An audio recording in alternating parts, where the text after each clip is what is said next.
Hey, everyone. Good evening, Obodo fam. How is everyone doing? Hi, guys. Good evening. I hope you are all doing fantastically well. Hi. I salute each and every one of you. Sis, Ajibola, Chelsea, Kumbi, Benny, Chineye, Olu Ojo. Thank you very much, Olu. I appreciate you. Thanks for being here today, everyone. Good evening. How has your week been? I hope your week is going on well. Oh dear, we thank God for life. We thank God for good health. This year is going very, very quickly, I must say. February, before you know now, they're already talking Valentine. Valentine. All these shops, everywhere you go now is Valentine that you can see. Thank you. Thank you so much. Some guy, appreciate you. You're welcome. Highly favored. Bolaji, how are you, bro? Long time. Chacha, welcome. Patience, welcome. Jacinta, Abbas, I hope you are okay. Vic Brown, I salute each and every one of you. Thank you so much for being here today. Good evening. Good evening. You're welcome. Today is the 8th of Feb 2022. Have you subscribed? If you are watching and you have not yet subscribed, please, if you like what we're doing here, you like our content, and you want to be a part of it, you want to contribute when we are doing the live shows, please subscribe, hit on the like button as you are coming into the studio. Very, very important, as it gives us visibility on YouTube, because these live streams are not really, YouTube for some reason does not recommend them. I don't know why. They don't go on YouTube recommendation. That's why some people don't like doing them. They just do the short videos. Those short videos are actually better to grow your channel if you want to get more recommendation and more subscribers. But I think we've become so accustomed to these live shows now that, yeah. Nkechi, thank you. So as hello to you all, you're welcome. Please give this video a thumbs up. Today is just going to be back. I know I always say that, but we end up staying here and talking. No, but because I have live streams like literally every day this week, I'm streaming live. So we're going to make it, we're not going to make it too long so that it won't be tiring, because I'm going to be here every day hosting. It's not easy. Thank you all so much for being here. So I said that we're going to talk about Onyeka Onwenu, Miss Onyeka Onwenu today. You guys know Onyeka Onwenu. Those of you who are Nigerians and some non-Nigerians might know her. She's a legend in the music industry in Nigeria, and she recently celebrated her birthday. Okay, that's Onyeka Onwenu. Very, very elegant, lovely lady. She's one of the ladies that I really, really admire in Nigeria. Has spoken English. You just can't help but love Onyeka. I have never seen anybody that doesn't like Onyeka. I've never seen. There's something about her. She just stands out. She carries herself so well. You won't even know she's 70. She's such an admirable lady. She's talented. She's been in the music industry before I was born. So that's how she's a legend. You know her? Yeah, okay. Everybody in Nigeria, if you're in Nigeria, you will know her. So the part about how we want to talk about tonight is not about her music, it's about her love life. Okay. Now, this lady, I grew up to know her music, right? But I've never really known whether, number one, whether she's married, whether she has children, or whether she has a relationship or not. She's managed to keep her private life extremely private. Yeah, she's very talented and beautiful as well. Yeah. She has managed and succeeded, which is something that, I think a lot of the upcoming new generation musicians and artists can really borrow from. They can learn a thing or two from her. This lady carries herself with so much dignity. You can't disrespect her the way she is. I like women that respect themselves. She really, really respects herself. And she carries herself with so much, she just carries herself like a queen.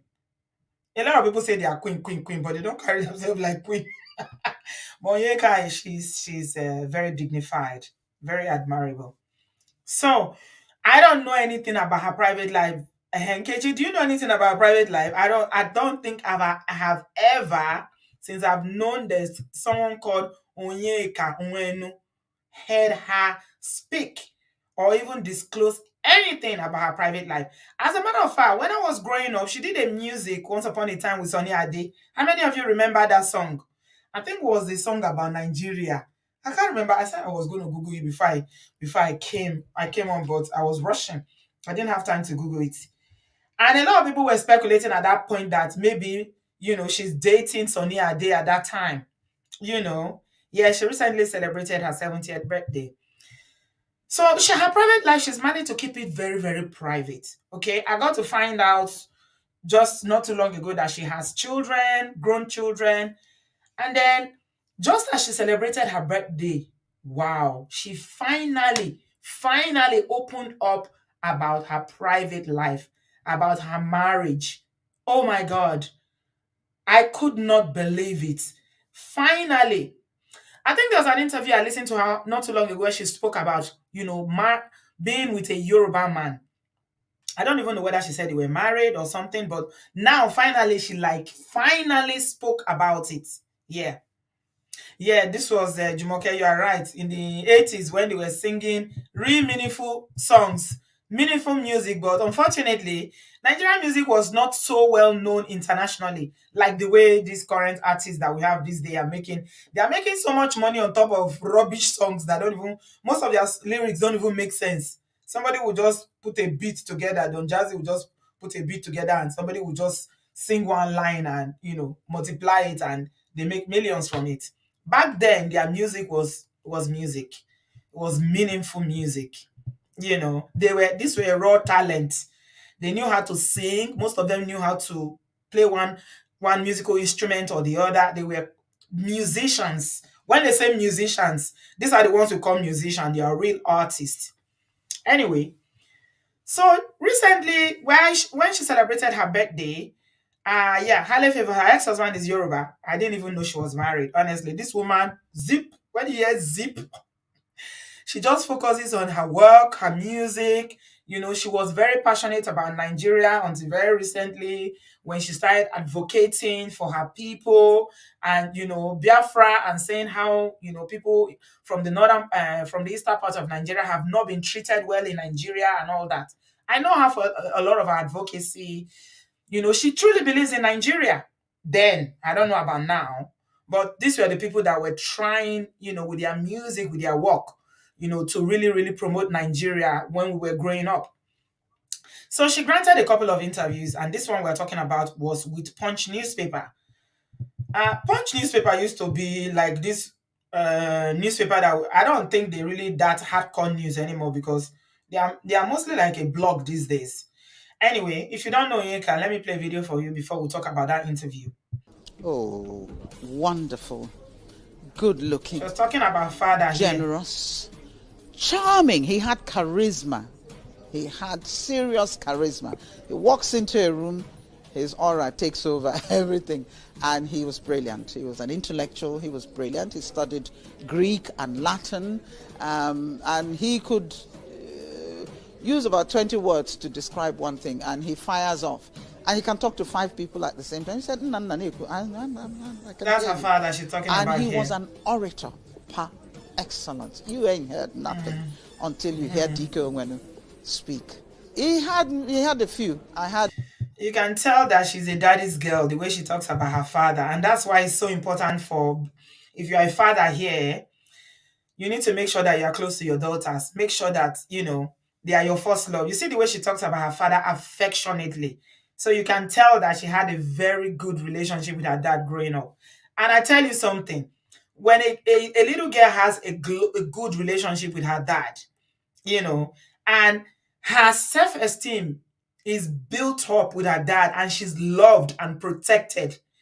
When they grow up to become women, then it does affect their relationship because they will be more assertive, they will know themselves, they will know their self-worth. It does a lot for little girls when their fathers build them up. So all you fathers are out there that have daughters, very, very important that, your daughters speak about you like this someday. Very, very important. Some of you don't have any relationship with your children. That's terrible. Please don't be too busy. Make sure that you are bringing your children very, very close to you. Compliment them. Let them know that they are beautiful. If you tell your daughter she's beautiful already, when she grows up and a man tells her she's beautiful, it's not going to be a big deal to her because you've been telling her all her life she's beautiful. A woman's first love or a young girl's first love is her father. Very, very important. Very, very important. And a young boy's uh first hero is his father. So fathers play a very, very important role in modeling children's life later on when they become adults. Very, very important. Right. So this is the interview that she granted. I'm just going to read it to you, where she was talking about her marriage, which she never spoke about on Sunday. She said, "My husband never paid our children's school." And this was veteran entertainer Onyeka Onwenu. I don't know why they're describing her as entertainer, please. And Punch newspaper said veteran entertainer Onyeka Onwenu has opened up about her marriage, raising her children, her career, and other issues as she clocked 70. In an interview with Kiki a real talk with Kike, the elegant stallion, as she's fondly called, revealed that her husband never paid for the children's school fee from kindergarten to master's level. She added that she never really wanted her marriage to end, but the marriage would have deleted her if she did. It was deep. She said the marriage would have deleted her if she didn't leave. That's very, very deep.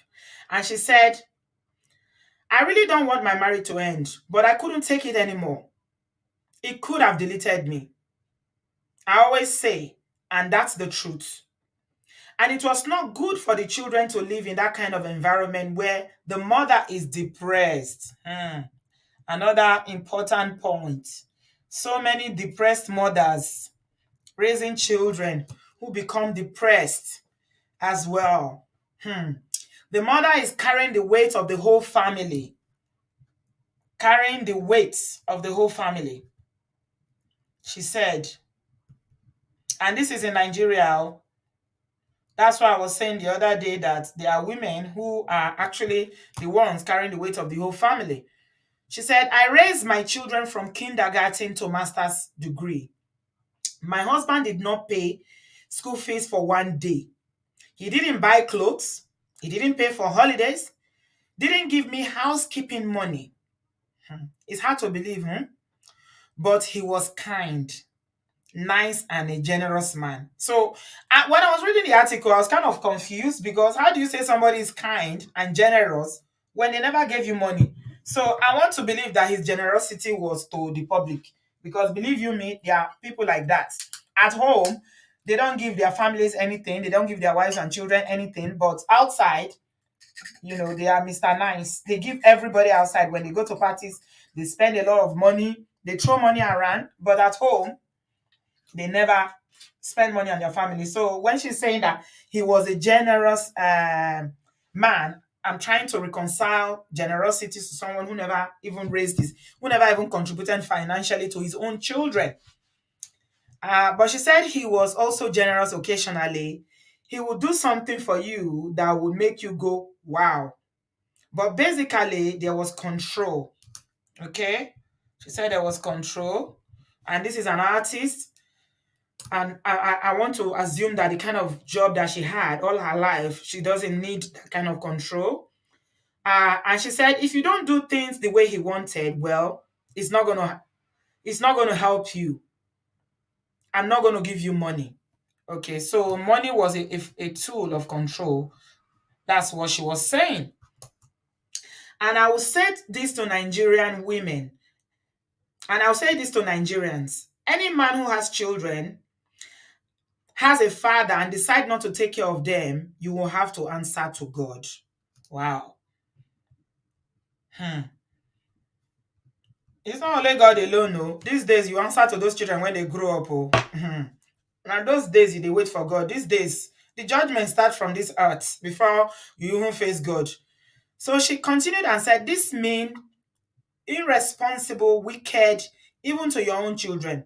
Forget about the wife. I decided to write about it because women, we keep quiet for too long. We take so much and we are being deleted. She literally said we are dying. Wow. Wow. She decided to write about it because she wrote a book about her memoirs as well. Yeah. Keeping quiet for too long. That is a Nigerian mantra. Keeping quiet forever. Never saying anything. So, I mean, it got me thinking. That's her. That's Onyeka there. It got me thinking when I read this article, it got me thinking. I was like, okay, this is somebody that's in her generation. She's very enlightened, highly educated. She was exposed to Western life very, very early. You can tell by the way she speaks that she spent, some time, if not a long time, abroad. She still has that accent when she speaks. So this is a woman when sabi. Like this is a woman that knows, but still in her generation, she's 70 years old now. She's talking about how women keep quiet for too long. And she's talking about, how money was being used. And I want to believe that Onyeka is successful in her own right. Okay. I know they didn't make as much millions like the video and Whiskey and Burna Boy are making today, but they did make decent money in their own time as well. They did. Okay. Yeah, she was married. She said my husband. Yeah, she was married to the man. She was talking about her husband. So in my mind, I'm wondering if a woman like Onyeka Onwenu, with her level of exposure, her level of education, she was, dying and wine. She died and wine with presidents. Because at that time, when they were even going to entertain or do a musical concert, you know, I'm sure she met so many presidents of Nigeria because they go to the villa and all that. A woman like that. So it's not like she's a poor, illiterate wife somewhere in the village that has no voice or that cannot say anything or that can, just cover her head or cover her face in shame because her husband is doing funny, is behaving funny. If a woman like Onyeka Onwenu with her level of, exposure, education, and everything she achieved as an artist or entertainer, as Punch newspaper described her, can be quiet and just kept quiet about her marriage. The fact that money was being used as a tool to control her. And she's finally speaking about it at 70. Wow. Then you can imagine. Then you just can imagine. If a woman like this, who you would think that in her position, obviously she left the marriage a while ago. Nobody knew when she left the marriage. She kept everything private. But she never spoke about it. She's only just talking about it now that if she didn't leave, that she would have been deleted. Why did she not at least speak about it? Can we say it's shame? Because she was saying, I didn't want to leave my marriage. Is it the culture? Because we know the culture that will come from. Because a lot of people were confused by Onyeka, with her silence or with her not talking. And she was a journalist as well, right? Okay. How could she not? I mean, that woman, she's fire. Very articulate, intelligent woman. Her spoken English alone, oh God, I can listen to her all day when she talks. If a woman like this can experience this kind of feelings or sentiment that she had to leave a marriage, because money was used as a tool, even though she's not a poor person, even though she was not a nobody, she's very famous. We grew up knowing her music, knowing her work, knowing her activism and everything. She's an activist. But she couldn't speak about it until now. She's 70. Isabella is saying it's shame and bias culture. Yeah, because like I was saying, a lot of people were confused, except people in her circle who really know her that would have known that, she's had this experience of marrying this man and they divorced and maybe she was not happy in the marriage and she had to leave and she was the only one that was raising her children by herself. She said from kindergarten, that means from when the children started, what they call it, Akara school, as they will call it in villages in Nigeria.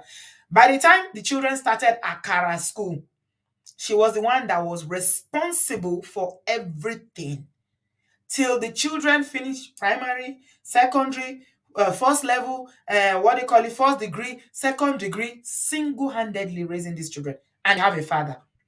And according to what she said in that interview, it's not like he didn't have money.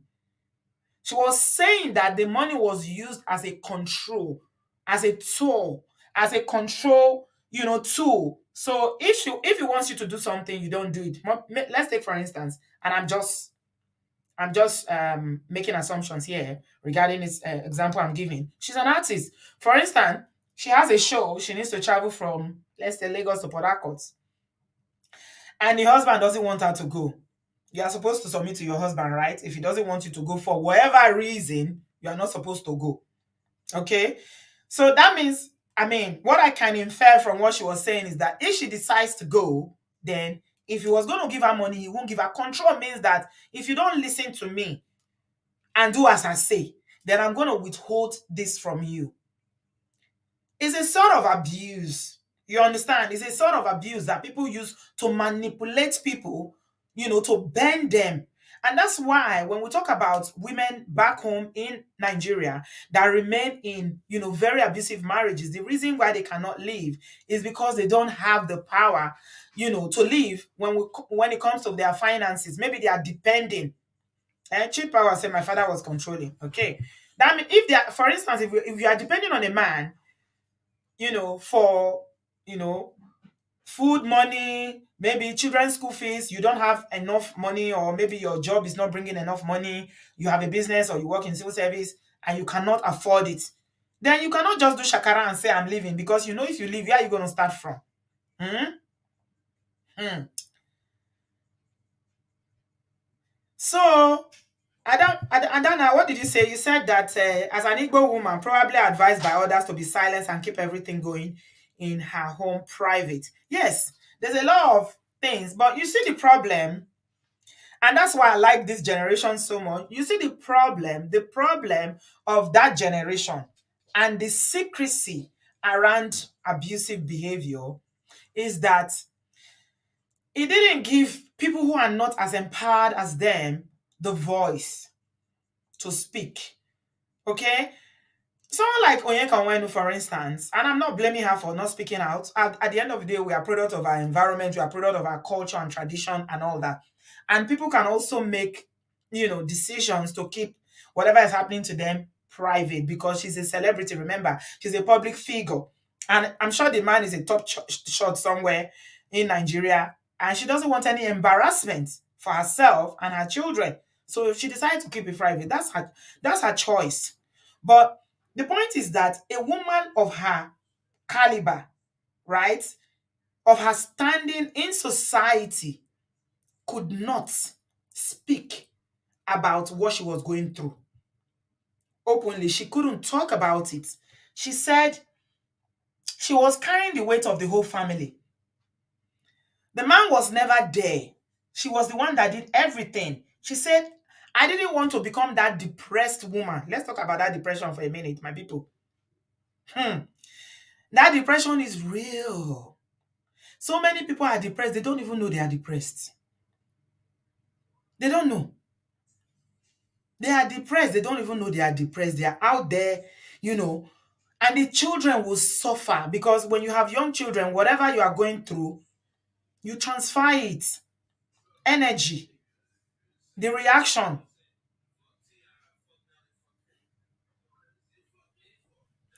Yes. She never revealed I feel like I said she never revealed the name of the husband man. She had her children, her first child. There are many speculation about the mystery husband. It's two children. I understand she has two children, not one son. I understand she has two children. Yeah. And that's why when you see a lot of people talking about, have your own money as women these days, hey, you cannot even overflog it. Bridget Davis said, just imagine if she did not have her own money. How could she have survived? Exactly. And don't forget that she's from a, if not, middle class, at least she's from upper middle class family she's from. Because her father, that she was talking about her father, they're very educated man. Somebody who could afford to take his children abroad in the 60s. So that's not somebody that is suffering. She doesn't come from poverty. You understand? These are people that went abroad before we were born. Okay? So they are used to a kind of lifestyle. They have a level where their parents raised them, in a certain class. And then they are produce these children with this person, and all of a sudden, for whatever reason, you are left alone to carry the burden of the family. She has two sons, right? Neka. Yeah. I know she has two children. I wasn't sure whether they are boys. Hmm. And I'm just thinking about feeling, there's a lot she didn't say. I've not read her book. Oh, I'm going to buy her book and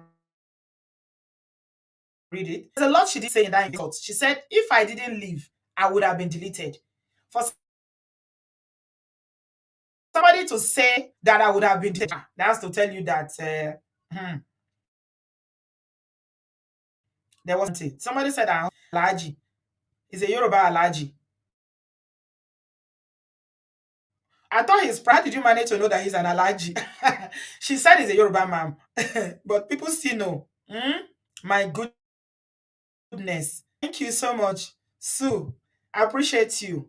So, I mean, it just goes back to the culture that we come from. And this is why I love this generation so much. Because now, maybe because of social media and women's movement, women's rights, or whatever you want to call it, or second generation, people are speaking out more. And so many women, the danger of it out is that until you speak about your pain, you don't get healing. So many people are depressed, sulfurous depression. This week, we have a guest on the show. She's going to come on Sunday, and she's coming to tell us about her own experience from PTSD. Is it PTSD they call it? PTSD, post traumatic stress disorder. Yeah, PTSD, as a result of marriage. Is it not the ones you know? How many more? The level of abuse that's happened in marriages in our culture, in our community, is too deep. It's too much. And that is why when we are here, we're talking about Mongo Park. Who is raising the Mongo Park? What kind of family is the Mongo Park coming from? What kind of background were they raised in? Because believe it or not, the environment that children come from models their life. It does model their life. We had what's her name that came to share, the last guest that we had, that was from Canada, that was sharing about how her husband and the father, so many of our people that have even shared, even Annie said that the man she was entangled with previously is exactly like the father. That the way the father behaves is the way he behaves. So that's to tell you that as parents, our behavior is going to reflect on our children. Oh, okay. Tina, so you know her. Tina said, Auntie B, my older cousin was her secretary for many years, and I've met her personally on some occasion. Okay. So that tells you that children will, that behavior is just going to be you replicate it in the children, because they will see whatever their father is doing, whatever their mother is doing. And to children, they learn more by observation. They will think that is the way to do marriage. They will think this is the way to do marriage.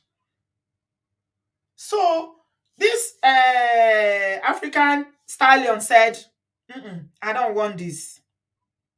I don't want this.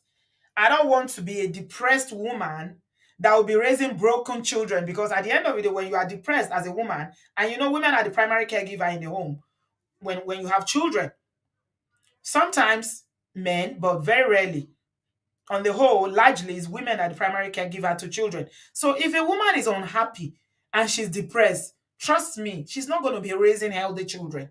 And that's why, as women, we need to take care of our mental health. We need to take care of our emotional health. Because if you are, remember, Esther was here on our last show on Sunday, and she was talking about how bitter and angry her auntie was. And she was talking about how the atmosphere was very, very toxic where they grew up. And how when the woman is coming, everybody will be running, running away. How do you think growing up in that environment is going to be for children? If that woman has a son, for instance, and he grows up, broken parents raising broken children. My people, there is a lot, too much, too our culture. The churches, they will not support you. They will tell you, oh, they will talk to him, they will pray, they will tell you go and fast and pray, he will change. But we know that your fasting and prayer, you are not God, you don't have the power to change anybody's behavior. It is only God Almighty. People will change when they want to change. It is not given to us. God has not given us the power to change another person's character. I read something a few weeks ago that really, really resonated with me. And somebody wrote that and said, look how difficult it is as you, full grown adult as I am now. I want to change my lifestyle. I want to change a habit. For instance, if I'm smoking, I don't smoke. Oh, I'm just using the example. Let's say I'm smoking, or you people that smoke out there, and you are trying to quit. You know how hard it is that, how hard that habit is, because you become addicted to, the nicotine or whatever they put inside. If you cannot quit that habit, what makes you think another person can come and take you out of it? What kind of women make mistake when they think, oh, he will change when we get married? This thing is going to change. No, it won't change. It will be amplified. Whatever you see now will be amplified when you get married. Nobody has the power. God has not given anybody the power to change. In fact, God doesn't change us. God gives us free will. He gives us free will. Because if God was changing people like that, then it will see people, all these people doing evil things, and will just change them. Okay, change them. No, it gives us the free will to do whatever we like. Whatever we like. So when I looked at it, I was like, wow, this woman, this lady that I grew up looking up to, I see her, I admire her, everything about her, I just love her. Went through this and boom, like this, zip, not a word for she's 70 years old now, and she's only speaking about it. What is the hope of Mama Nkechi or Mama Blessing or Mama Taiwa? Eh? Mama Tony. What is their hope that are living in one backward and one village or one town out there? What is their hope? If people like this could not even speak about their experiences in marriage at that point. Wow. Susan said, my angry Susan said, so my angry boyfriend is not going to change. Susan. Sorry, I don't mean to laugh. If you're with the family, you know my laughter. I have to laugh sometimes so that I will not cry. Susan, how many times did I call you Susan?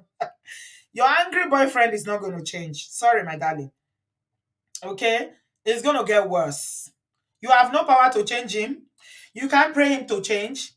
He can only change if he does the work on himself. And the work starts by self-realization. Okay, I'm an angry person. Why am I angry?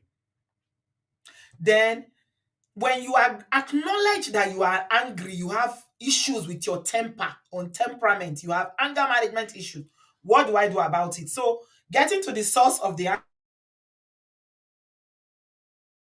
where it's come, maybe they are suffering from some, disgruntled with life, they are unhappy people who are angry, that emotion is usually comes from a place of deep unhappiness. Every small thing they are angry, and anger is a very dangerous emotion. People that are angry most times they become verbal and physical. Wah, wah, wah. So, Susan, know what is good for yourself. Don't think anybody you cannot. Susan, anger is terribly bad. Okay? So this is women that say, oh, I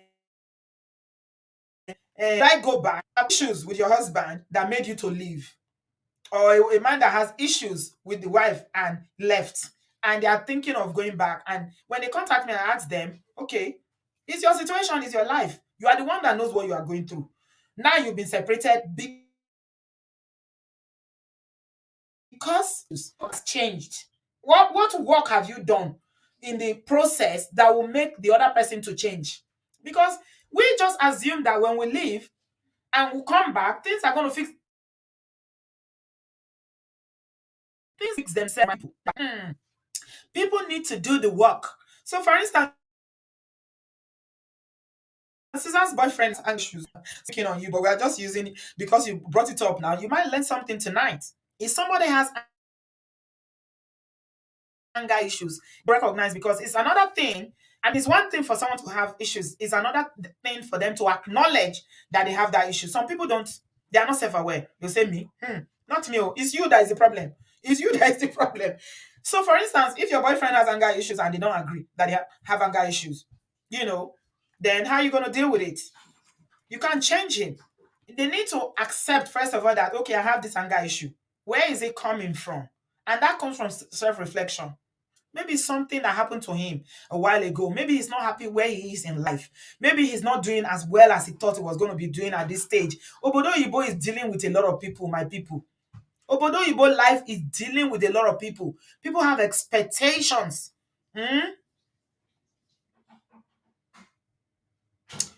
People have expectations. What's wrong with my internet? Neka, why are you talking about my internet? My fine was fine. Is there any problem with my internet? It's correct. My internet is fine. My internet is fine. Childhood trauma. Yeah, God bless you. Peace. Obodoyibo is dealing with adults. Maybe somebody came here with the expectation. You know how that mindset that we bring to the abroad when we are coming. I'm freezing. Yeah. Hello, my people. It keeps breaking. My internet is breaking. Lobaton. It doesn't show me here that it's breaking. It's showing that is okay. Let me move the speaker closer. Can you hear me? Okay. Let's carry on. Sorry about that. I'm breaking and freezing. Ha. PJ, is anybody on anything? What about the TV in the living room? Is it off? Okay, switch everything off so that it doesn't interrupt my stream. Thank you, love. So, like I was saying, sorry guys. Okay, let me just be talking. If the picture is frozen, that's fine. As long as you can hear me. The audio is more important. Make I even put my picture with Onyeka Onwenu because I love her so much. Right. So, if you are coming to the abroad with this mindset that if I just land, I could just get job. 1 year I could just build house for Nigeria. The second year I'll just buy house for here. Third year like this, I don't marry. By the time I'm 5 years here, I'll be a billionaire. Maybe those are the unrealistic expectation you had coming here. But we all know how the abroad is now. The abroad go humble you. Okay? So life happens. So sometimes a lot of expectations are not met. Right. So it can create anger in people. And usually anger, people transfer it to the nearest person available. If a mother is an angry person, if a woman is angry, she will transfer it to the children. Like SA, her auntie that she grew up with, she said it. All the anger and bitterness the woman felt was heaped on the children. If you didn't watch my last live show on Sunday, please, especially if you had any kind of childhood trauma, I highly recommend that you go and watch it. It was so revealing. So there's a lot of things that make people behave the way they are. But as adults, we have to take responsibility for our own behavior and actions. You can't put it on another person. And you can't put it on another person. You go and said, Didi, I should come back.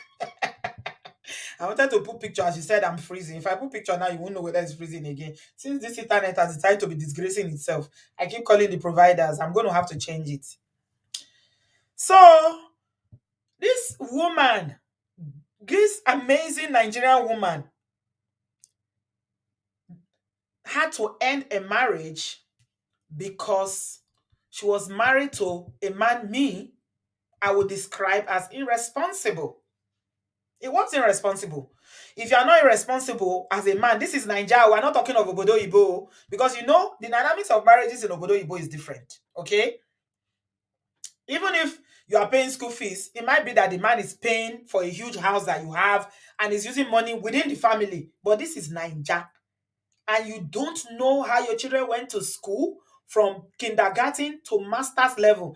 I'm telling you that Onyeka didn't she didn't tell us everything. She just dropped one or two things. That's what she dropped.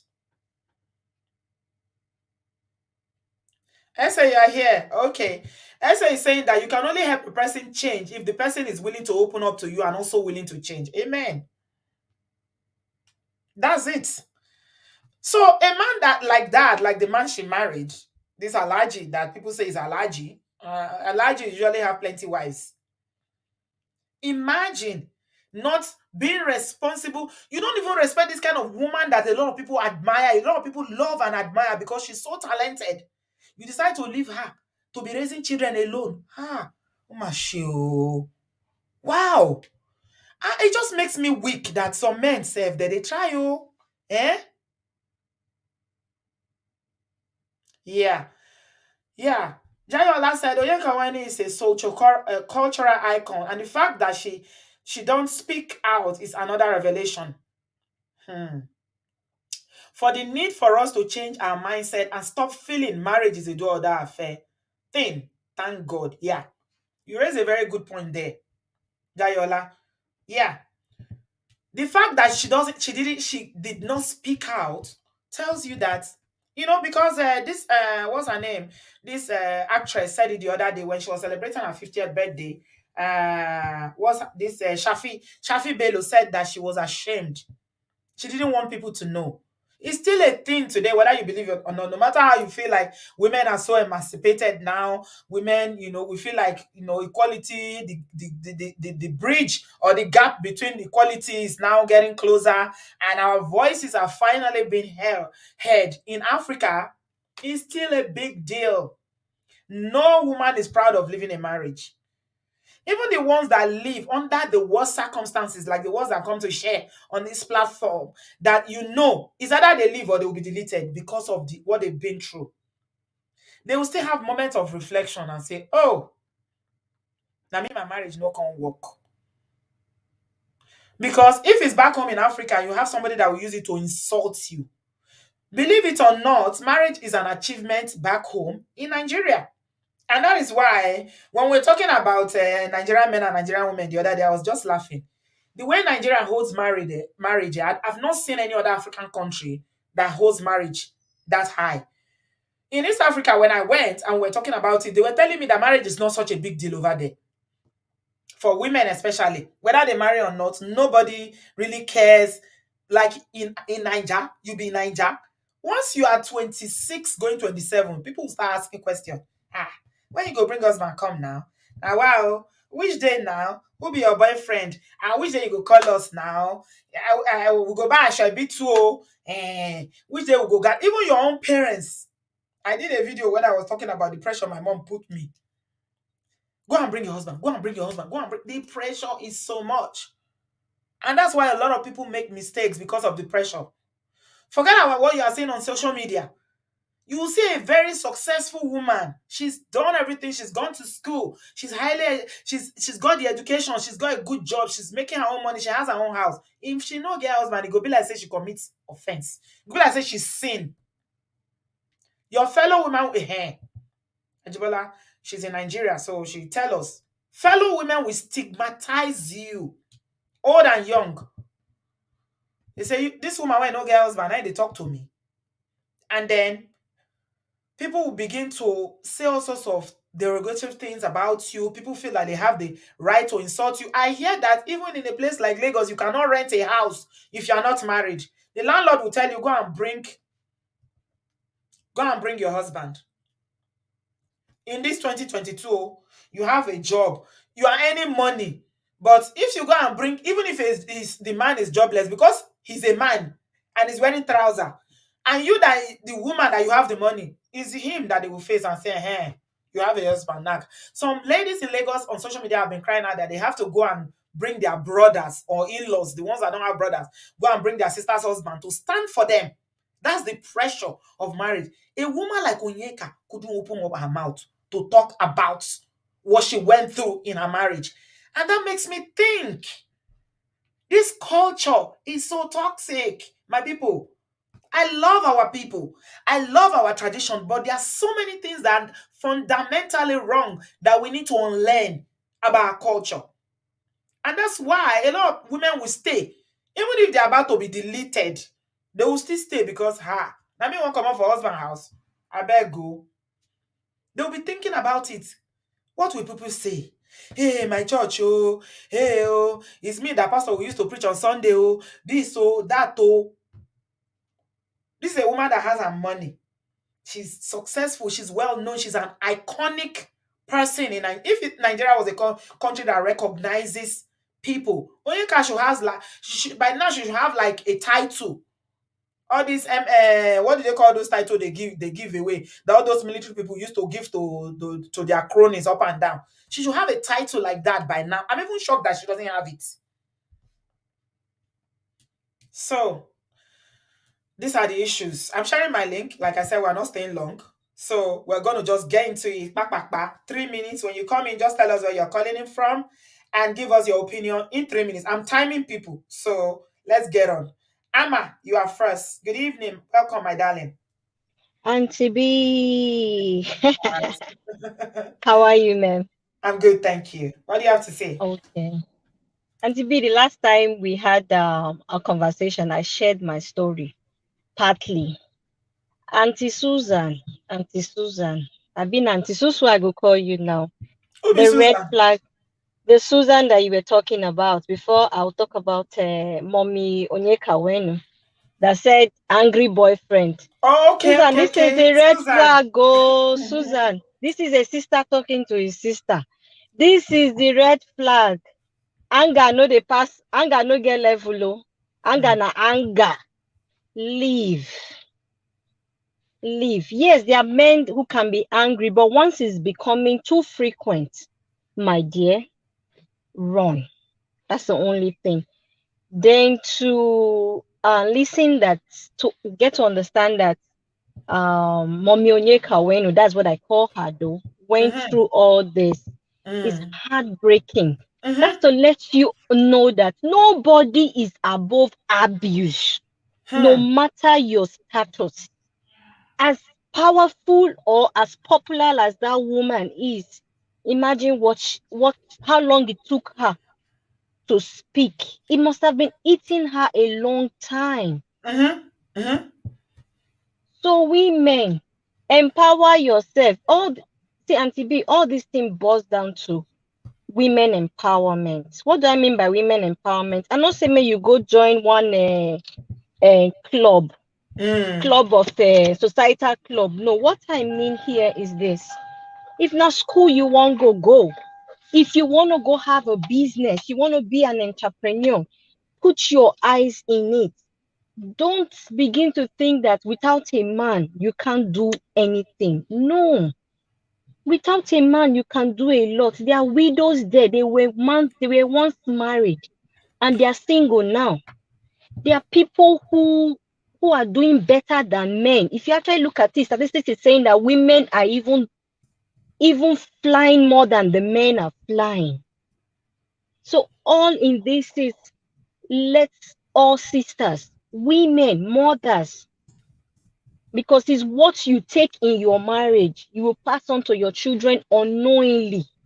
Before you begin spark the beat the pikin na small thing do, you no go know. It will take someone else to tell you, oh, this pikin where you beat, this beat in all water. So your mental health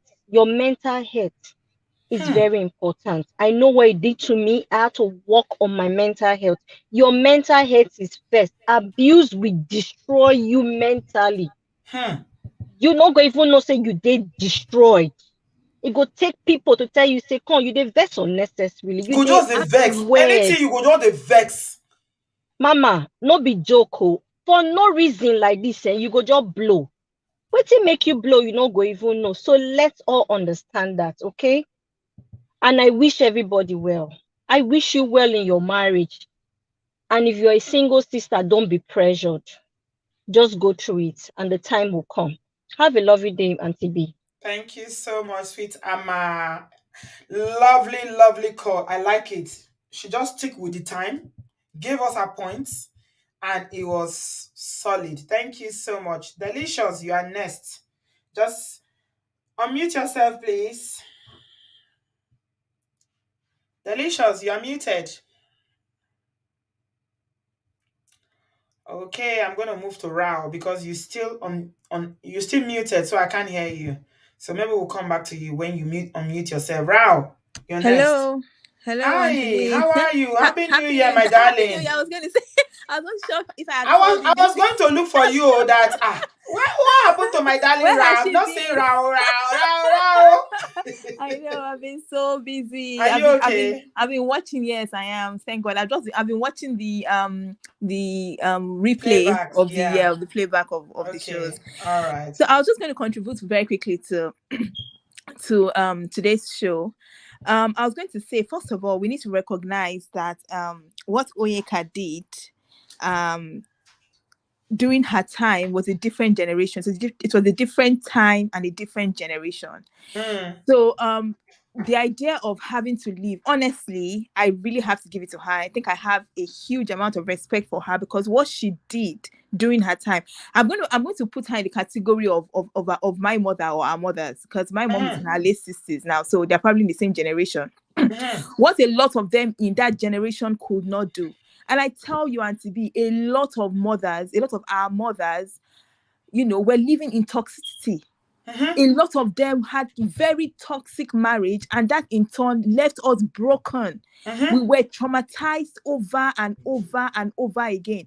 And the thing is, being traumatized doesn't really reflect physically, on the person. You can be doing well in other aspects of your life. For instance, maybe even be a good father. You may be very good at your job. But when it comes to relationship, your spouse, what happens behind closed doors is a different story altogether. A lot of us are broken. I'm so proud of our generation today. We are saying no, and we are taking that step to stay out and to stop it, to put an end to it. Honestly, I truly feel like Onyeka has come out now, not because she's 70 years old, but because she has seen that this generation is saying no. And we're beginning to permit, and we're beginning to say it's okay to leave. It's not a do or die affair. Now she feels comfortable enough to share. So I don't see it as her sharing it because she's 70 and all. I think it's because she feels comfortable now enough to share, because she now, knows that she won't yes. be as criticized as she would have been if she had Yeah. shared it in her own time. Our mothers were willing to die, until today they're still willing to die. I truly feel like our mothers see us today and they say, okay, we understand what you are doing now. I mean, if you can't stay there, leave, we support you. But you see people like us, we're already 70, going towards 70, we've been here for so long. Where are we going to? They're still living in that thing. And And they're it's not probably even going to everybody die with that that supports mentality. you. Yeah. Some mothers still don't support you. Yes. Some mothers don't support. Yes. Some mothers don't support. Yes. Some Till mothers, now. as a matter of Yes. fact, I don't know if you can remember the story of Comfort. Comfort, Yes. she's in the UK here. When she came here and told us her mother has suffered from a very narcissist father for over 40 years. She's still in it. Yes. And when Comfort decided to leave her husband after 4 children, you know what Yes. the mother did? Her mother said she should go back. The mother was, she's in Nigeria. She's in Nigeria. Comfort is in UK. Mother was shaking. What will people say? What will Yeah. this say? If she phones Nigeria, the father was now emotionally blackmailing her. The Yeah. father and the husband became best friends. Yes. Hmm. It's such a shame, and to be, and honestly I truly feel like because of that toxicity a lot of us, it's left us broken. It's left us broken. And I'm so glad that we are taking the step in this generation to change the narrative, because something has to be done. And it's Hmm. okay. It doesn't have to, it shouldn't happen overnight. And it's okay if it doesn't happen overnight. It takes a generation. Onyeka Onwenu couldn't have done it alone as a single person against the whole society. She couldn't have done it alone. And I understand the reason why she kept it extremely private because of what people will say. But then Yes. for her to still take up that step in that time, Hmm. I have to hand it over to her, because it takes a certain Amen. amount of strength Hmm. and grace to still keep your head up high, to do everything to do something that everyone will be against. I honestly, I respect her so much. She has in fact, what she has done is she has saved our entire line of generation, our entire bloodline of generation. That single act, if only a lot of women today can see through that. They will tell you, our mothers will say the reason they were staying there is because of the children. They don't want a broken home. But then you are breaking the children by keeping Yeah. them in that marriage, in that Yeah. environment. They are Because the reason learning and you they are should taking it leave, on. we Yes. said it here on this platform that the reason you should leave, you need to flip it around. Because a lot of our Absolutely. mothers said they stayed because of the children, but it's Yes. the children, The you should damage. leave because of the Yes. children. The should Because the you other are way around. damaging those Exactly. children. I don't know, Auntie B. Maybe it was education, maybe it was lack of exposure of our mothers. I didn't even understand what the situation, because Onyeka was quite exposed. Maybe that helped her orientation and her thinking, her thought process was quite different from the traditional Nigerian average African woman. I don't know what helped her to think this way and take that action. She is a strong woman, and I give it to her, honestly. And just one last thing I was going to say. I also find out that these days, some churches are beginning to change their orientation too. I'm beginning to hear more and more pastors these days say it's okay to leave. Divorce is biblical. It's okay to leave. You can only be married when you are alive. God didn't design marriage for death. That's not the point of marriage. The point of marriage is for you to enjoy and accomplish each other's, purpose and destiny. If you people are not helping each other and you see that you're about to die, leave. I'm hearing that more and more in churches. Not to say that it's not still happening, where pastors are saying you have to go there and die, but the narrative is changing. I'm proud of our generation, honestly. And to take time, for these things to change, but it has to start somewhere. And Mhm. and I mean, that's all I have to say. Thank Thank you you so so much. much. Thank you, Rao. You're welcome back. Obviously, you've been gone for so long that you forgot that we use some certain words here.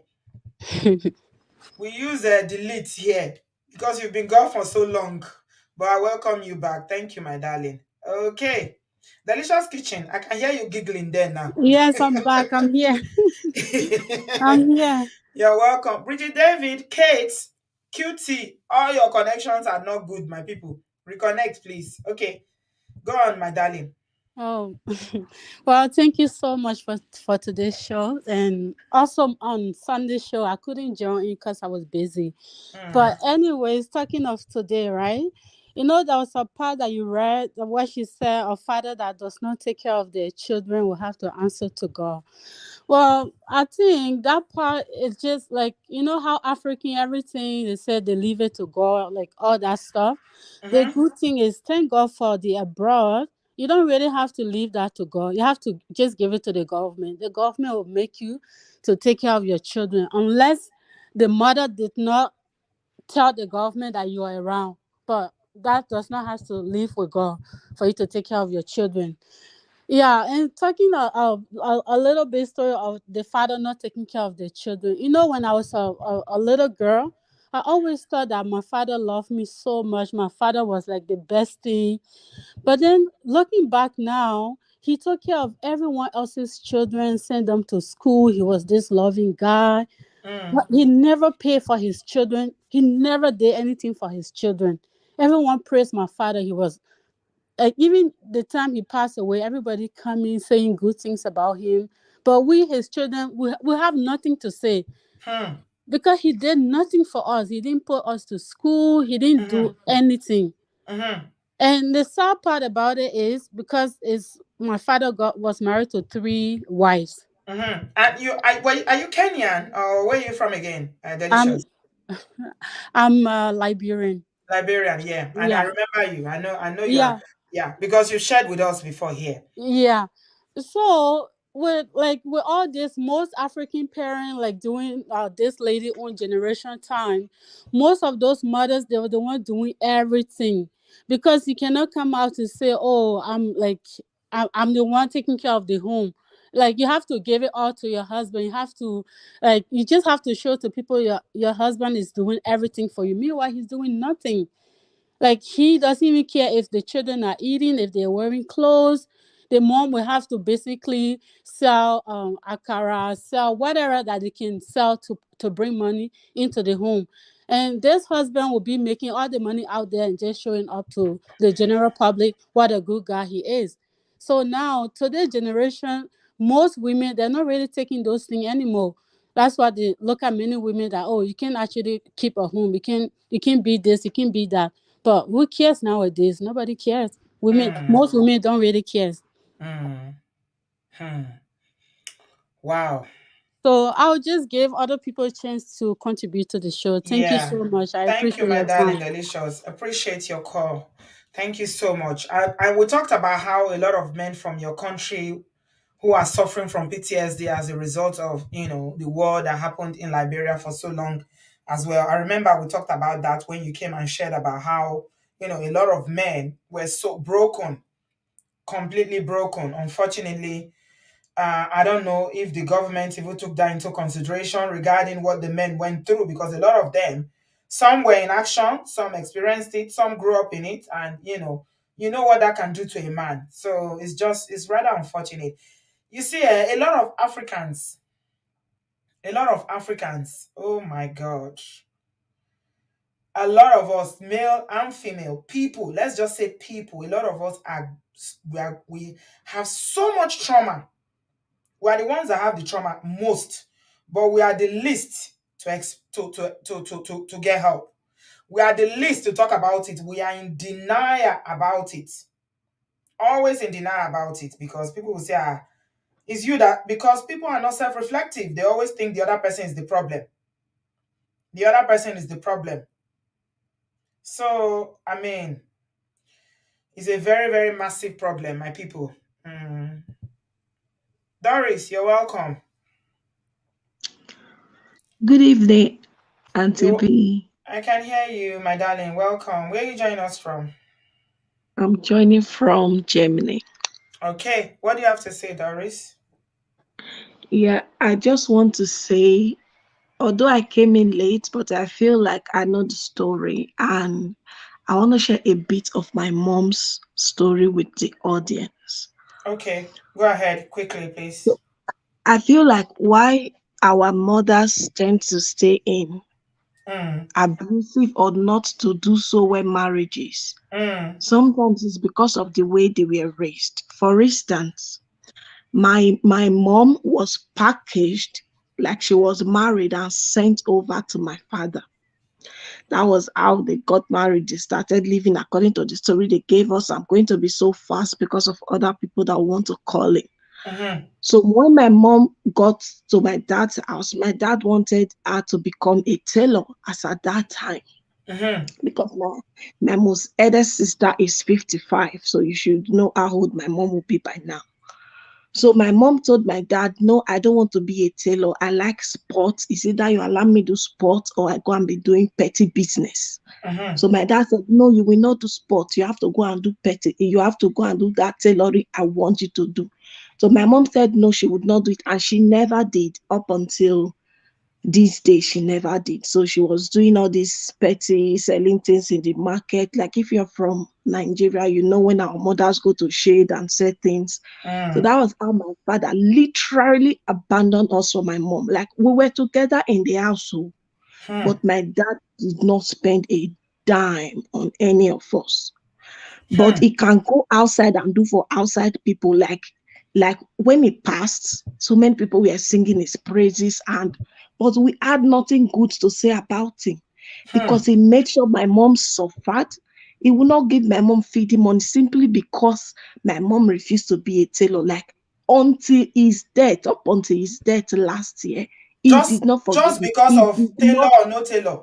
yeah, so he did not forgive my mom up until my he Jesus. passed last year. And my mom stayed put in that marriage. Hmm. My mom did not kill my father. Oh, please, nobody should get me wrong. But It's I want to delete. tell you You that use delete, my in dear. okay, delete. I want to tell you that in the last few months that my dad has been deleted, my mom is the happiest person ever. Hey, Like it feels as though she is just she's restarting happy her because life. her husband is deleted. Yeah, because now she has peace. Now she can Oh be my who she want to God. be. Now nobody is going to say, I will Wow. not give you money. I will not join you to train the children we have together Right. because you refuse to be who I want you to be. Like that is crazy. I don't know why our mothers we tend to stay in a not so well relationship or marriage because we are waiting for the children to grow. What if you had died in it or you had deleted in it before the children grew up?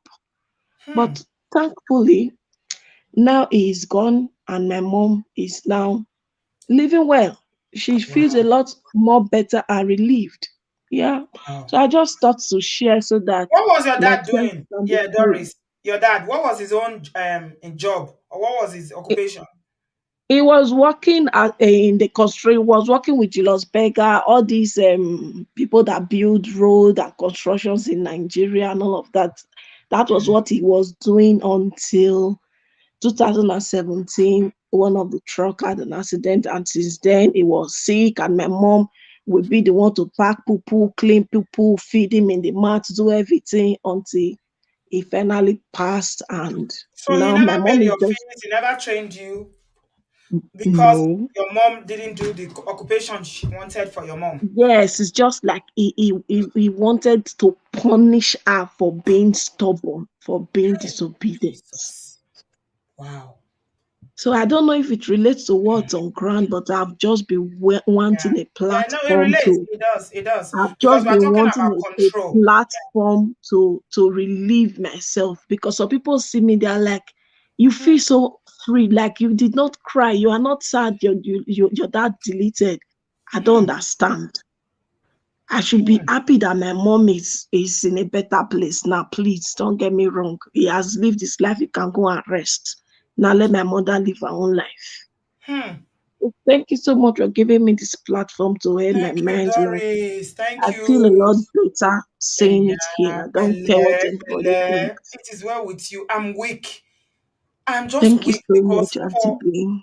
an African woman, a Nigerian woman to feel relief, and it's not only your mother, oh, Doris. There are so many women there that are praying for their husband to be deleted I can because of imagine. what they are going through.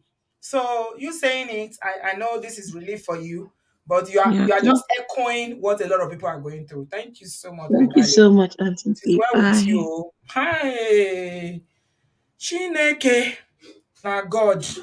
Imagine, as much as we say Nigerian women like marriage, for a Nigerian and African woman to be codedly rejoicing and celebrating that her husband is going to be with the Lord, that's to tell you what she's been through. Wow, wow, wow. Chelsea Brown, you need to call me on WhatsApp. Call me so that we don't have this merry-go-round of connection issues again, okay? Essay says, these two stories are similar to my current situation. People telling me to stay, but I am mentally and physically drained. Well, you are the only one that know what you are going through, okay?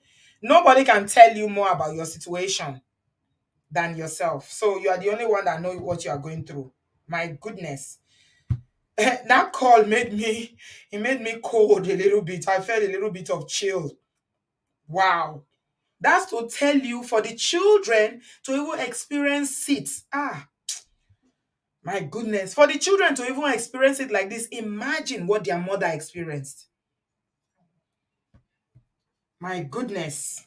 Olu, I'm coming to you in a minute. Chelsea, you're welcome. Hello, good evening, Auntie B. Hello, sweetie. How are you? I'm good. Hey, this one with me. That story touched just now. Why is it?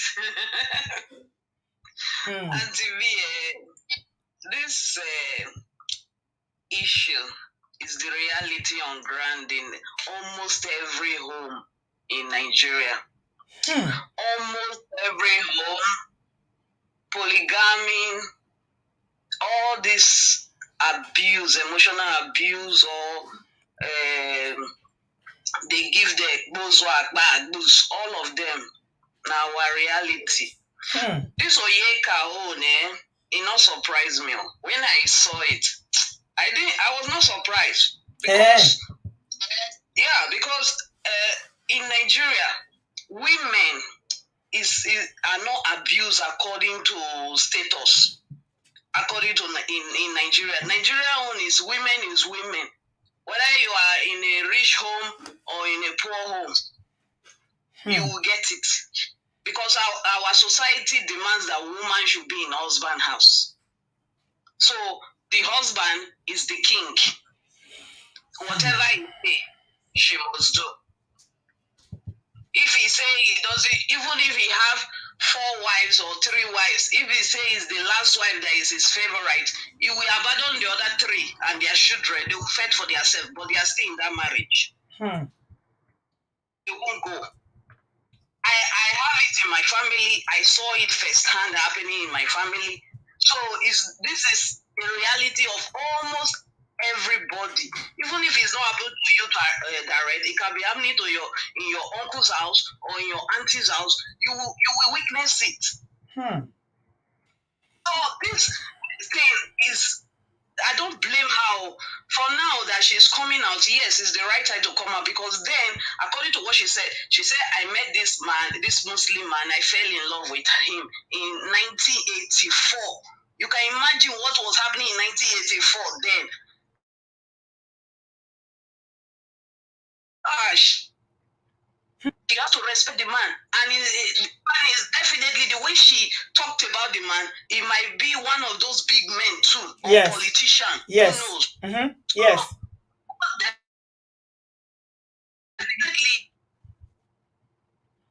they will kill her. So she will just delete. Elsie. So that she just say she's in husband's house. Why? Yeah. Hello? Yeah. Hello? Okay. Round up now. You've done 3 minutes. Hello, Auntie B. I'm hearing you, Chelsea. Go on. Yes. So that is what I'm saying. Every form of abuse is in our life. Almost all of us grow up in this kind of environment. But it's just that some of us just choose not to bring it and try to walk away from it. That's the reality. Okay. I have my mother left when I was 6 months old. So she too saw it on time and she left. And today I'm so happy she left. I'm so happy. I'm so happy.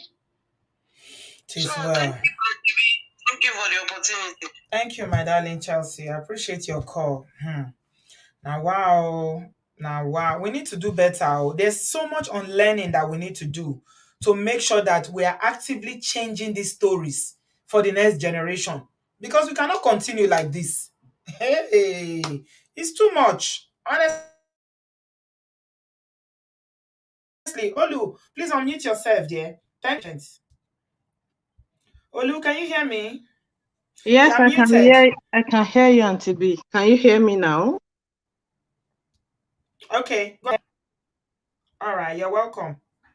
Thank you, Auntie B. God bless you. So, I want to quickly go into what I want to say because of the time, and I want us to see marriage in the light of the plan of God, because a lot of people believe that they are doing what the Bible says, but in actual fact, that is not what God planned for them. I see marriage as a blessing from God that comes with responsibility. So if you permit me, let me quickly read the book of Malachi 2 from verse 14 to 15 that says, "Yet you say, for what reason? Because the Lord has been witness between you and the wife of your youth, with whom you have dealt treacherously. Yet she is your companion and your wife by covenant. But did he not make them one, having a remnant of the spirit? And why one? Is seeks godly offspring. Therefore, take heed to your spirit, and let none deal treacherously with the wife of his youth."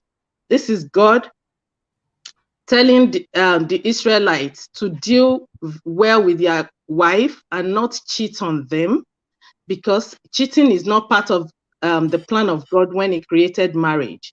One of the plan of God is for couple to raise godly children unto him.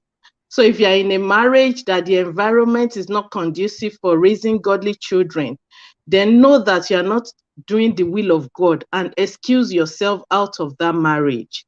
It is not compulsory to die in a marriage. It is not compulsory to expose your kids to a situation whereby they will see God as a wicked person. So a lot of people don't read Bible. They only read where the Bible says, "Wife, submit to your husband." They will not even read where the Bible says, "Husbands, love your wife, even as Christ loved the church and gave himself for it." They will not read where the Bible says, "A man that does not provide for his home is worse than an infidel."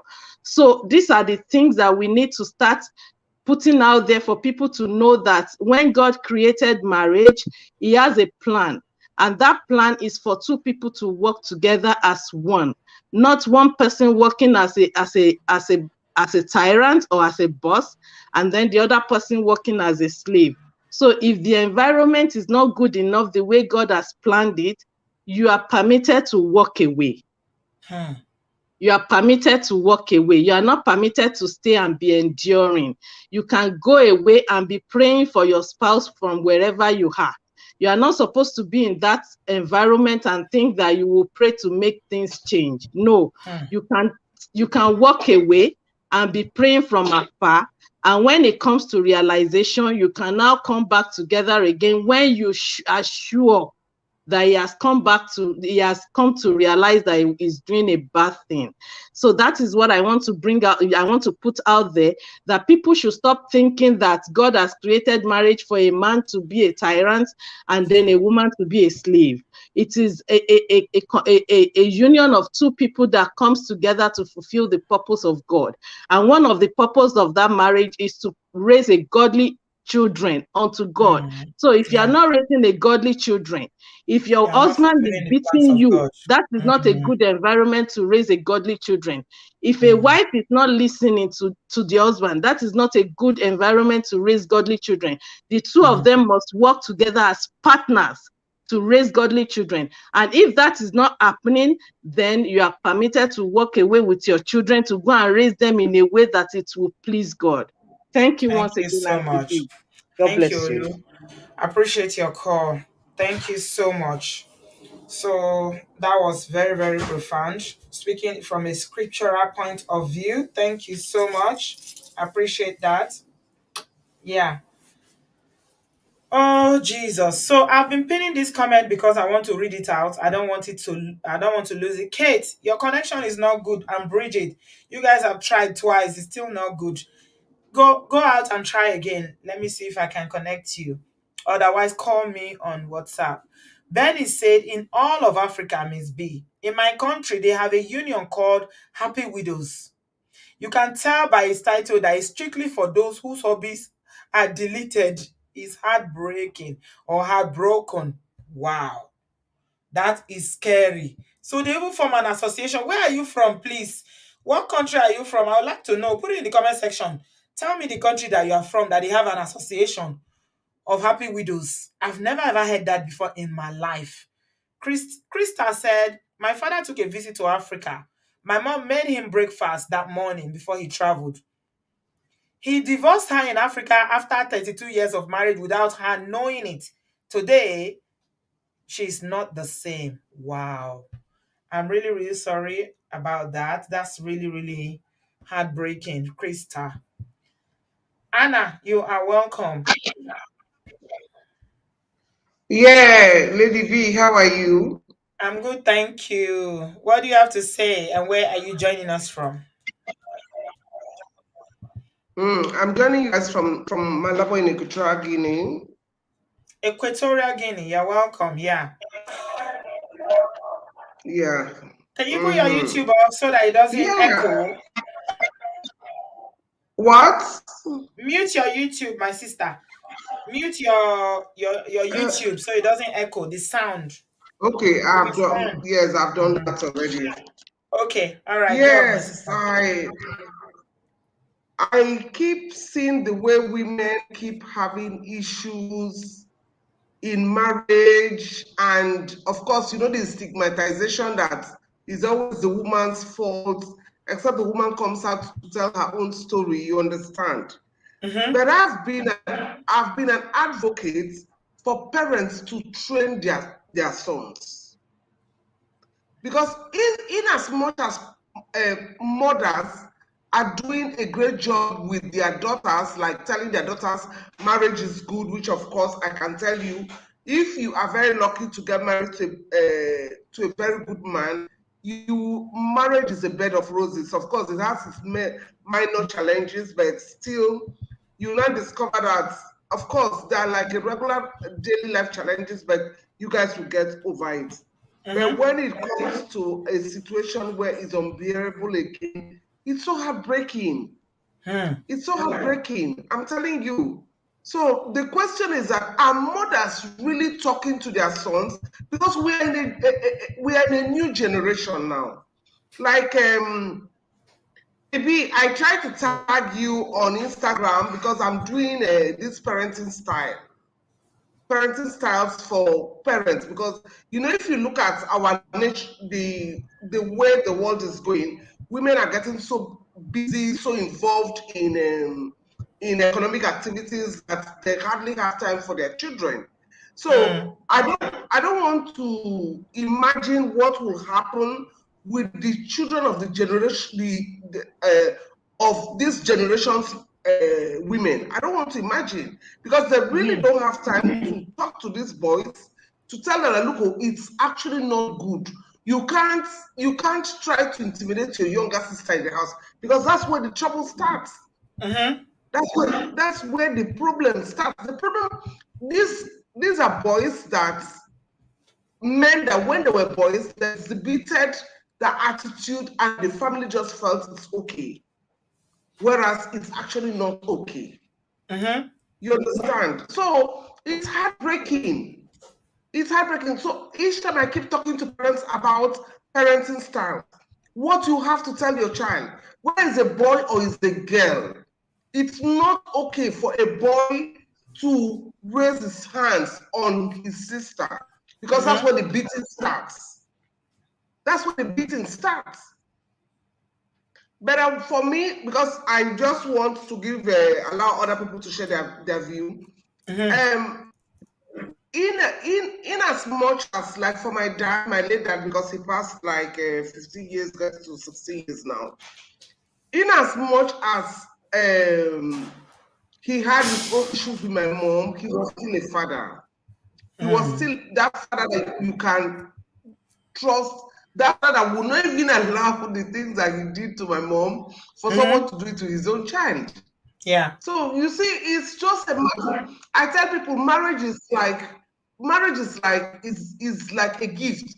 Like somebody wrap a parcel for you and put this beautiful bow, wrapping paper, make it look so nice and give it to you. And the person leaves. It's only when you open your gift that you now discover what is the content. So that Mm. is how marriage is. So it's so heartbreaking. It's so Mm. heartbreaking. I keep talking to my boys. I said, you cannot do this. You cannot do this. It's not right to do this. It's not right to do this because that is how because like now, we the mothers, we have to learn out of our experiences, and we Yeah. have to make sure that we talk to our sons. Yeah, Yes, we have to absolutely. talk to our sons. We have to Thank talk to you our so sons. We have to much. talk to our Mm. daughters. Yes, Thank you, my darling sister. I yes. appreciate you. Thanks for So calling that is in. what we have to do. Yes, So yes. she's Thank you saying, very much. Yeah. yeah, she's saying that we should talk to our boys. Definitely. Very, very important that we're raising our boys to become the kind of husbands that we want. Okay. I mean, it's just a lot of people are talking about their own background. I know we all have different background, but I had a very loving father. I had a very loving father. As a matter of fact, growing up, I loved my father more than I loved my mom because I thought my mom was too harsh. My dad was so loving. He was approachable. You could talk to him. I remember my dad used to, whenever he eats, even though we finish eating our food, which is the way the men back then show their love again. Be yourself. Your connection is not good, I'm afraid. You need to try again and see if you'll be connected properly. I'm sorry. My dad will always, when he comes home and they serve him food, he wants us to come and share with him, even though we've eaten. Always wants us around him. He was so loving. I loved my dad. My dad was not abusive. I mean, they used to have disagreement with my mom, but it was nothing major. I can never say because he loved my mom. I actually grew up knowing that my dad loved my mom. And I never see them have any one kind of massive quarrel like that my mom will not leave the house, or he has never, all through my, upbringing till I left the house, never raised his hand on my mom. So it's not all, it's not all, even back then, it's not all men, you know. Some, yes. Even in polygamous setting, you see, a friend of mine here usually tells me how her dad, who was polygamous, he's polygamous, he has two wives, but he managed to raise them with so much love. She and her siblings are so close, you will never know that they don't have the same mother. And it's a Yoruba man. She kept saying that they are so close, even till now, they are so close. And this is the work the dad put in. The dad put in so much work to raise his children in love, to make sure that they relate to one another, that they are close to one another. He loved them and showed them love. And so when we are talking, you say, my own dad, the way he raised us is different, although he was polygamous, but he showed us so much love and he never showed any preference. Like he raised the children with to be close. So even though he's no more today, you should see the children. So dads have a lot of role to play in this thing. Okay? Is what you want to see to reflect in your children's life in the future. Now. You start it now. Whether you live in Africa or you live in a diaspora, please, the fruits of what you want to see in your generation, you start planting it now. Okay? Now, something that I heard something, somebody was saying something about divorce, that if you come from a broken home, okay, broken, I put in quotes because what they usually refers to as broken, I don't like that word, because again, that's a stigma, broken. If you come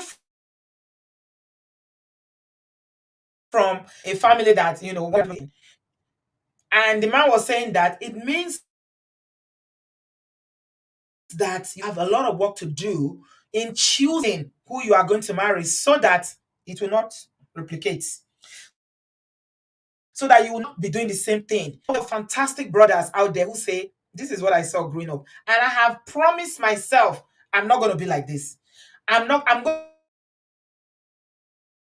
to do different. Because I know how Adewale in the building. Adewale says this all the time, because someone like Adewale always tells us on this platform, he grew up seeing this dysfunction in his family. And as a result, he has decided to do the work on himself to ensure that he won't become a second generation of his father. You understand? Because he can feel the pain of the mother, because children usually absorb the pain of their mothers. Most children are closer to their mothers, whether you are male or female. That's the truth. Especially boys, very like my boys now. Oh my goodness. you know. They are usually very close to the mother, so they can absorb whatever I'm feeling. If I'm sad, they know. When I'm unhappy, they know. When I'm happy, they know. We are so close. We are tight. We are too tight. Their father is jealous of our tightness. You see? So we start to do the work. Now, the reason why we share this story, Bridget David, sorry, your connection is still not good. Call me on WhatsApp if you got my WhatsApp number, I'll take it. Is because we want people to do better. We want people to make changes, unlearn these things that you learned growing up. If you grew up in a family where there was so much dysfunction that was toxic, that your father will be coming and everybody will be running kita kita kita, or your mother is coming, everybody. I hate that thing in my life. I hate very few things in my life as an Asimi, so I know they use that word loosely. But I hate polygamy. Polygamy, I hate. And I also hate when a parent is coming home and the children are running away. I don't want it. I don't want it. I had a family member like that, growing up.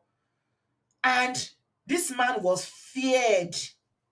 He was feared by his wife, his children. Everybody feared him. What kind of life is that? That your own family will be afraid of you. If you cause the children, they'll be shaking, shaking, shaking. I say, what kind of thing is that? So children growing up in that environment now, especially boys, this is what they know. If they don't work on themselves to make sure that they become the opposite of what their dad is, you can imagine. I want to open the door and my children will be flying towards me. Hey, mom, how are you? I missed you, hugging and kissing. I want that affection. I want that close bond. And the only way you can achieve that is to be a loving parent, raising your children in love. Most of our people from our generation, the generation before us, name it, were not raised in love. They never experienced any love. And that is why we complain a lot now that, oh, Nigerian men are not romantic. How can they be romantic when nobody has ever hugged them before? Nobody has ever kissed them. One of our sisters that came here, we were having that heated argument. We're having that heated argument about Nigerian men and Nigerian women. said something about holding hands. I'm like, oh, are you kidding me? Hold hands for where? Your father's responsibility is to make sure that there's food in your belly and there's clothes in your back, and you live in a home and your school fees are paid. Who is holding hands? You understand? But we now can teach our children that. Okay? We can. We have the advantage now because we know better now. So we can teach our children now that, okay, this is how you show love. You hug, you kiss. Have you seen some people that are not used to hugging? Some adults that are not used to hugging, they weren't hugged growing up, and their parents were not affectionate in any way. If you hug them, they will be so awkward. If you hug them, it will be like you're hugging stone. You know how it means to hug if you want to hug stone. So as parents, I think now we have to change so many things. We need to do better. We need to unlearn. I think that's what my sister Amma was saying, that called from Africa. We need to unlearn. We need to teach our children to be affectionate. I tell my children every day, you don't leave this house without giving me a kiss. You don't. I don't care how much you are in a hurry. Dash in, plant that kiss. Say I love you, and then you can go. When you come back, wherever I am, find me. As long as I'm in these four walls, you must find me. Give me a hug, give me a kiss. Say hello, mom. Before you even go to your room to change or to do anything.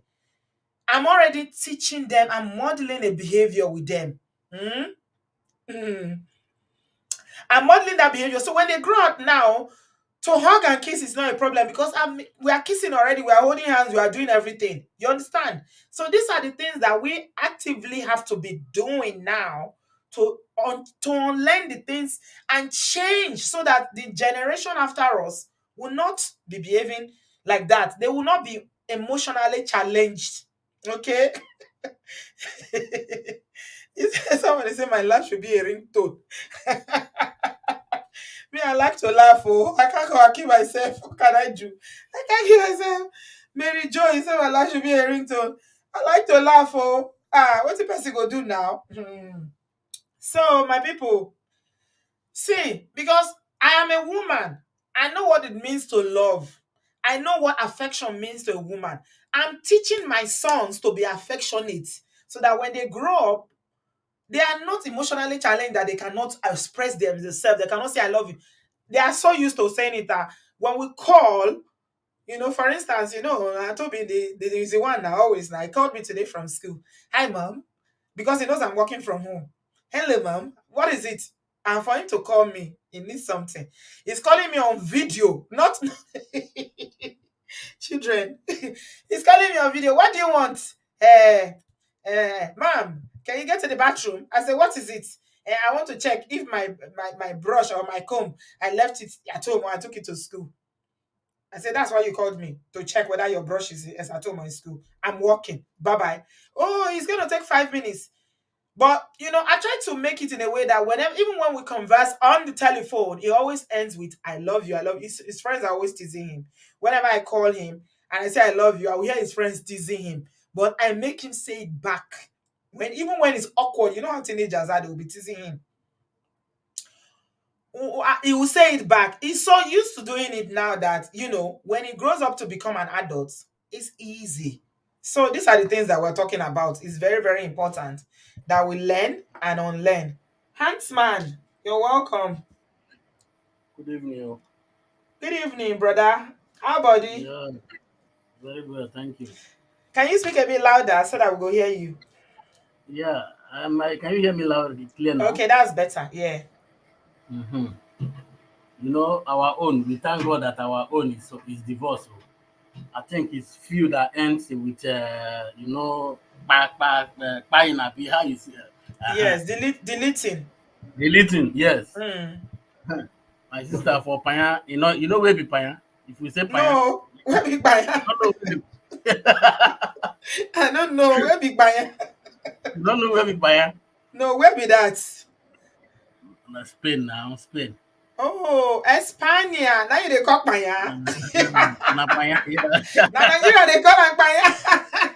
Na Na paya we dey call Espania am. me no say that they call am. Which a big Panya? For there na deleting Oyibo because of people. their Abi our black uh, people. because of their law now. If like for there, if a woman complain too much, the Mm, man, because if AK just come, they will say no, you come out for house. okay. So because of that, they are killing their women.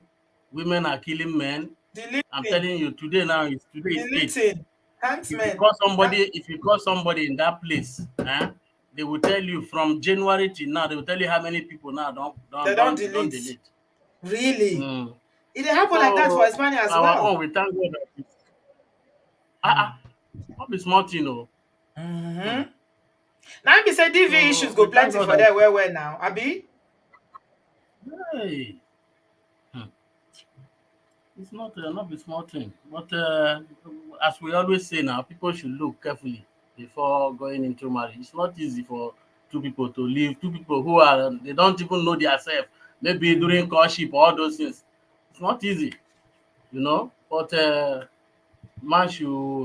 men should at times, if you want your family to function properly, accept your wife's decision.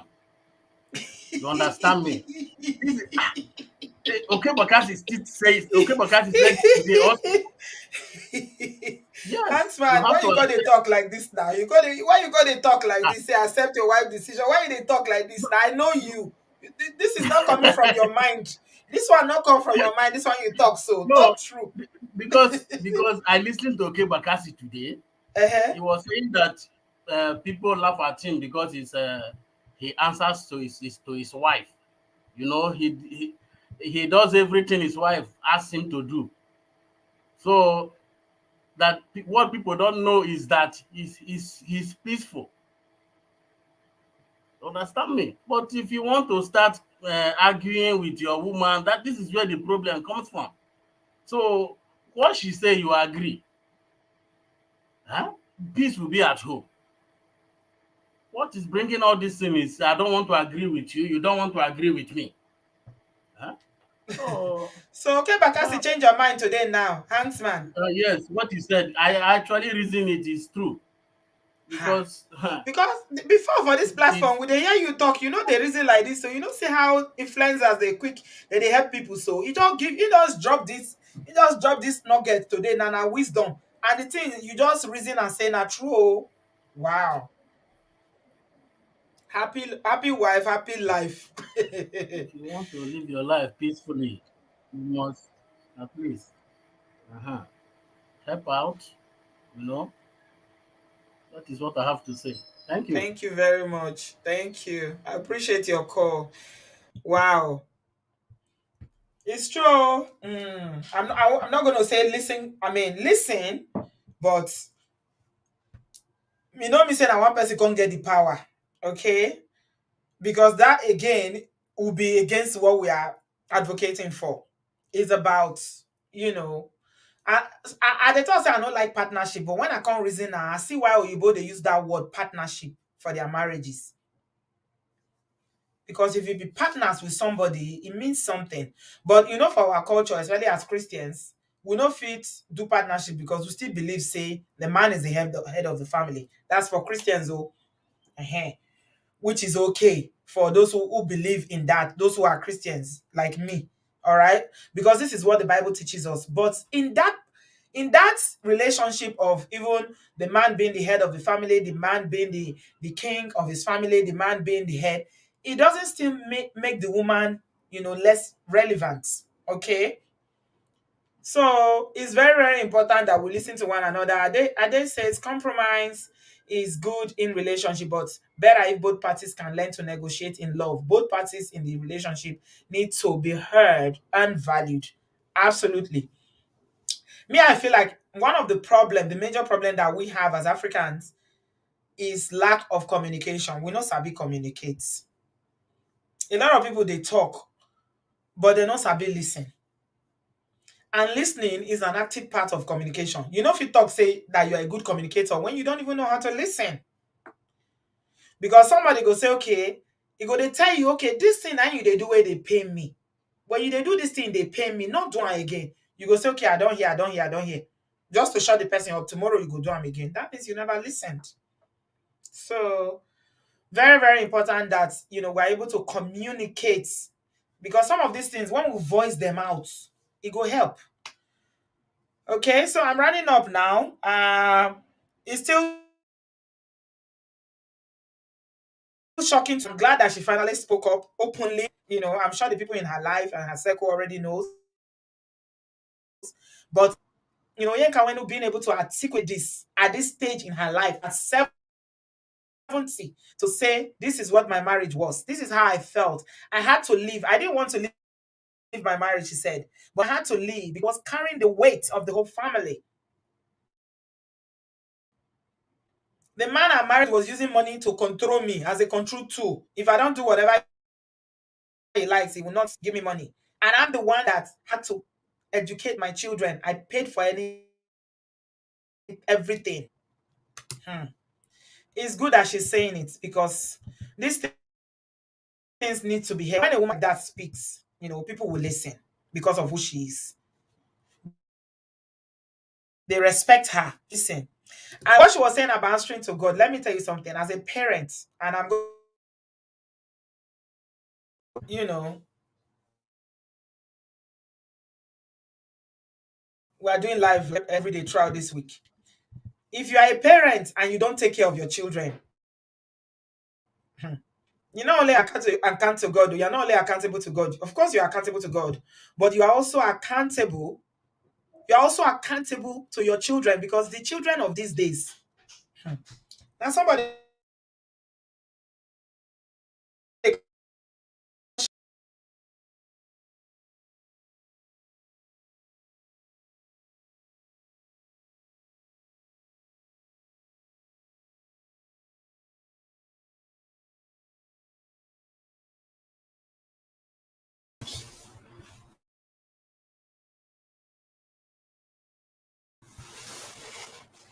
Oh, what you mean going down?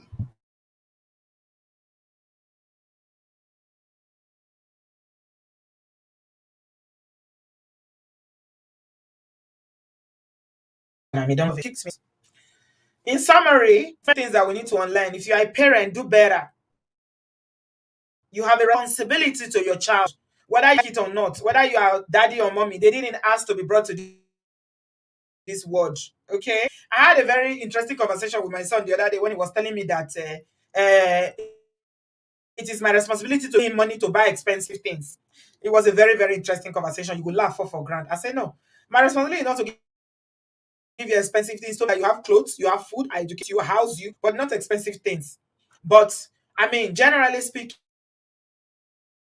whether male or female, you have, if you not take care of your children, hey, oh, they just come, now somebody come talking. So somebody came on just the program and talked about her dad. Imagine you are deleted, you passed, your children are celebrating because they say, I better carry your go so that my mother can have peace. Wow, what a legacy. Ah, my people. It's not good. So, guys, we're going to leave it tonight. Mm. Esther, you're still talking about romance. Esther is saying that Nigerian men can learn to be romantic through self-development. Mostly those in the diaspora. Okay. Yeah, romance is good, but much more important is responsibility. To be responsible, knowing that you are the head of the family and you need to bring something to do. You need to, steer the affairs of that family properly, and do your bits. And we will always support a good woman, a good wife will always support a good husband. Thank you so much. I'm back tomorrow night. Okay. So we have live lined up back to back this week. So tomorrow night, I got you. I'm here. And we are going to be talking about a different thing. I think I have a guest tomorrow. I can't remember. Who is on tomorrow now. Let me quickly check. Yeah. So Eja Kashiroro, Rere Lope, let us do good. Treat people how you want them to treat you. So tomorrow is the 9th. Okay, yeah, tomorrow we have a very interesting topic. Yeah. Somebody who is in Canada. Yeah, we are doing her show tomorrow. And her husband is in Nigeria. Very interesting. Make it we're going to give her advice about her situation tomorrow. Thank you so much.